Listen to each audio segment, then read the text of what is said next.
समागम दुर्लभ भाई,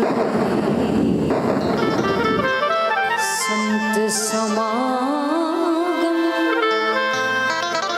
दुर्लभ भाई। ये चार लाइनें बड़ी अच्छी हैं, बड़ी प्रसिद्ध हैं। तात मिले पुनिमात मिले, सुत भ्रात मिले युवती सुखदाई। आपके हमारे माता पिता कितने ही अच्छे मिल जाए, हमारे बच्चे संस्कारी निकल जाए, हमारे भाई बहन अच्छे हो, हमारी पत्नी बड़ी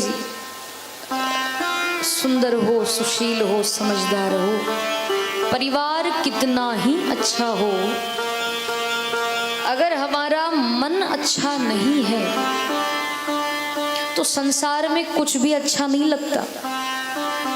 क्योंकि सारा जो खेल है ना इस संसार का, वो मन के ऊपर है। संत कहते हैं कि मन के हारे हार है और मन के जीते जीत। मन के हारे हार है और मन के जीते जीत। मन ही मिलावत राम सो और मन ही करत फजीत। सारा खेल मन के ऊपर। मन कहेगा तो कथा सुनेंगे, मन कहेगा तो ताली बजाएंगे, मन कहेगा तो नाचेंगे, मन कहेगा तो हम गाएंगे भजन, नहीं तो नहीं गाएंगे। ये सारा खेल मन के ऊपर। तो मन को भगवान के चरणों में कैसे लगाया जाए, ऐसा कौन सा साधन है, ऐसा कौन सा उपाय है कि जिसको करने से मन अपने आप भगवान में लग जाता है। तो मन को सुधारने का, मन को समझाने का, मन को भगवान के चरणों में लगाने का एकमात्र साधन अगर कोई है तो वो है भगवान की कथा। क्योंकि बिनु सत्संग विवेक न होई और राम कृपा बिनु सुलभ न सोई। बिना सत्संग के, बिना कथा के आपको विवेक नहीं मिलता। देखो भगवान की कैसे पूजा करनी चाहिए, भगवान से हमें कैसा व्यवहार करना चाहिए, कैसे भक्ति करना चाहिए, ये सब हमें इन भक्तों की कथा सुनकर ही तो पता चलता है। जब तक कथा नहीं सुनेंगे, जब तक भगवान की लीलाओं को नहीं सुनेंगे, उनके बारे में जानेंगे कैसे भगवान ने क्या क्या लीलाएं की है, भगवान कैसे प्रसन्न होते हैं। न जाने कौन से गुण पर दया निधि रीझ जाते हैं। क्या पता कौन से गुण पर वो रीझ जाए, हमें नहीं पता। तो वो ऐसा क्या करना चाहिए कि जिससे जल्दी भगवान मिल जाए, जल्दी उसका साक्षात्कार हो जाए, तो वो कथा हमें बताती है। इसीलिए तो कथा होती। तो मन को यदि सुधारना है, आपका मन बिगड़ा हुआ है, तो आप कुछ मत करो, बस कथा में आकर बैठ जाओ। और मन लगे आपका कथा में या ना लगे, जबरदस्ती कथा में आकर बैठो, जबरन कथा सुनो। आज नहीं लगेगा, कल नहीं लगेगा, परसों नहीं लगेगा, कभी ना कभी तो लगेगा। कभी तो लगेगा, 7 दिन में कभी तो लगेगा ही। पर मन नहीं लगता ये सोच करके आप तो बैठ जाओ, कोशिश ही ना करो, तो जीवन निकल जाएगा पर आपका मन भजन में नहीं लगेगा। क्योंकि आपने कोशिश तो करी, कोशिश तो करना पड़ेगी। क्योंकि कोशिश करने वाले की कभी हार नहीं होती। वो चाहे और कोई कार्य हो या वो भगवत कार्य हो, कोशिश करते रहना चाहिए। आज नहीं होगा, कल नहीं होगा, कभी तो होगा। और होता जरूर है, जरूर होता है। इसीलिए मन को यदि सुधारना है तो भगवान की कथा सुनना चाहिए। इसको सुधारने का एकमात्र साधन बस भगवान का नाम है और कोई आधार नहीं है इस कथा के अलावा, इस नाम के अलावा। इसीलिए कहा कि तात मिले पुनिमात मिले, सुत भ्रात मिले युवती सुखदाई, और राज मिले गजबाज मिले, सब साज मिले मनवांछित पाई।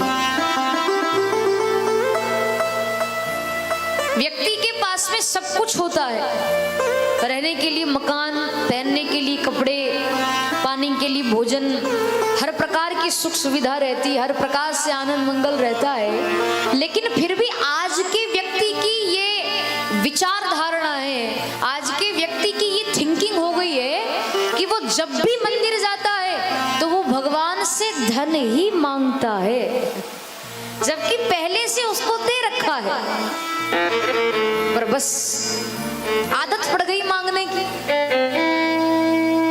अच्छा, भगवान से मांगना कोई बुरी बात नहीं है, मांगो। भगवान से नहीं मांगोगे तो किससे मांगोगे? भगवान से मांगना चाहिए, संसार से नहीं मांगना चाहिए। लेकिन मांगना क्या चाहिए और क्या नहीं मांगना चाहिए वो भी हमें पता होना चाहिए। अब ऐसी छोटी छोटी बातों के लिए भगवान को परेशान करो, भगवान मेरी फैक्ट्री चलने लग जाए, भगवान मेरा बेटा पास हो जाए, भगवान मेरे बेटे की शादी, ये तो छोटी मोटी सी बातें, ये तो तुच्छ बातें, इनका कोई औचित्य नहीं है, और ये तो कर्मों के हिसाब से भोगना पड़ता है। फैक्ट्री चलना, ये शादी होना, किसकी कहाँ शादी होनी है, कब होनी है, ये सब पहले से तय किया हुआ है, इसमें आपका या किसी का कोई हाथ नहीं है। ये तो हमारे कर्म हैं जो हमें भुगतना ही पड़ेंगे। ये चीजें नहीं मांगना। मांगना क्या चाहिए? ऐसी चीज मांगो, ऐसी कोई वस्तु मांगो जिससे हमारा कल्याण हो सके। हमारे जीवन में मान लो भक्ति का अभाव है, भगवान की भक्ति जीवन में नहीं है, तो मंदिर में जाओ तो भगवान से भक्ति मांगो, है ना। प्रेम नहीं है अगर हमारे अंदर तो भगवान से प्रेम मांगो। हमारे अंदर किसी के प्रति दया भाव नहीं है तो उनसे दया मांगो। श्रद्धा नहीं है तो श्रद्धा मांगो। इनसे कल्याण होता है, ये रुपए पैसे से कल्याण नहीं होता। ये तो हाथ का मैल है, आज है कल नहीं रहेगा। तो ऐसी कोई वस्तु मांगो जिससे हमारा कल्याण हो जाए, भगवान से मांगो। और संतोष रखो, जितना भगवान ने दिया है उसमें ही खुश रहो। ज्यादा लालच नहीं करना चाहिए, और ज्यादा क्या, लालच करना ही नहीं चाहिए। आज नहीं तो कल उसका परिणाम बहुत गलत होता है, ये आप सब जानते हैं। इसीलिए लोक मिले विदलोक मिले, सुरलोक मिले वैकुंठ को जाइए। अच्छे अच्छे कर्म करते हैं हम, सबकी ये भावना होती है कि बढ़िया अच्छे अच्छे कर्म करो और स्वर्ग में जाओ, मरने के बाद भगवान हमको स्वर्ग मिल जाए, ऐसी प्रार्थना करता है व्यक्ति। अच्छा, आप में से कितने भक्त ऐसे बैठे हैं जो स्वर्ग जाना चाहते हैं? जरा हाथ खड़े करके बताओ। माताएं तो सब जाना चाहती, इधर भाई लोग बड़े बुजुर्ग, कौन कौन स्वर्ग जाना चाहते हैं? जरा हाथ खड़े करो। आप भी जाना चाहते? अरे वाह। इधर हाँ जी, हाथ खड़े हुए थे। 2 3 बस, इधर भी 1 2। माताएं तो सब जाएंगी। ओहो, बहुत बढ़िया। पर एक बात बताऊं, बुरा मत मानना। देखो, सच को कभी छुपाना नहीं चाहिए, और यहाँ बैठकर तो बिल्कुल नहीं छुपाना चाहिए। बुरा मत मानिएगा, पर जिन जिन ने हाथ खड़े किए ना स्वर्ग में जाने के लिए, वो स्वर्ग में जाने की आपकी इच्छा एकमात्र आपकी गलत फहमी है, एकमात्र आपका अज्ञान है। गलत फहमी मान लो। अच्छा, कैसी गलत फहमी? कि आप सोचो कि बढ़िया अच्छे कर्म कर लूं, स्वर्ग में चला जाऊं, पर स्वर्ग में हम कब तक रह सकते हैं ये तो बताओ। क्या हमेशा के लिए स्वर्ग में रह सकते हो आप?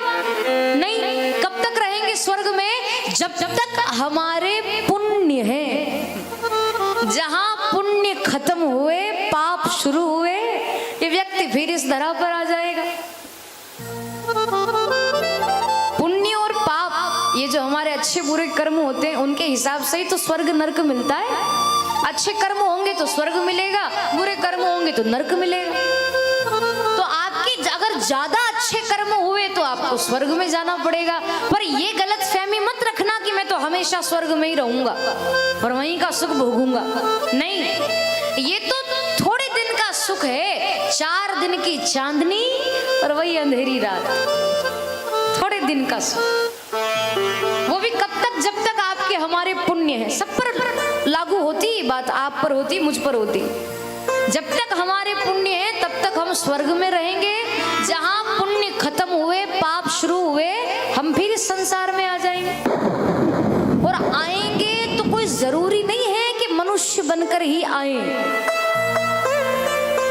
फिर तो परमात्मा के पास 84 लाख स्कीम है, वो किसी भी स्कीम में हमको डाल देगा।